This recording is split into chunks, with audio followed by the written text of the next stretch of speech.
दिनांक 29/7/2024 रोजी 1:30 ते 2:30 वाजताच्या सुमारास गुप्त बातमीदाराद्वारे माहिती मिळाली की 5 गोवंशीय जनावरं निर्दयतेने चारा पाणी विना बांधून ठेवलेले आहे. अशा माहितीवरून शिवनगर माजरी येथे पोलीस पथकासह रवाना होऊन निर्दयतेने बांधून ठेवलेल्या 5 जनावरांची सुटका करण्यात आलेली आहे.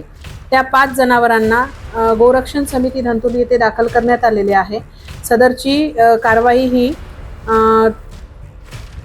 पोलीस अंमलदार नारायण पोहचाडे याच्यासह इतर पोलीस पथकाने केलेली आहे आणि आरोपी वकील कुरेशी इब्राहिम कुरेशी याच्या विरुद्ध प्राण्यांचे निर्दयतेने वागणूक या कायद्यान्वये गुन्हा नोंद केलेला आहे आणि गुन्ह्याचा तपास सुरू आहे. एकूण 34,000 रुपयाचा मुद्देमाल हस्तगत करण्यात आलेला आहे.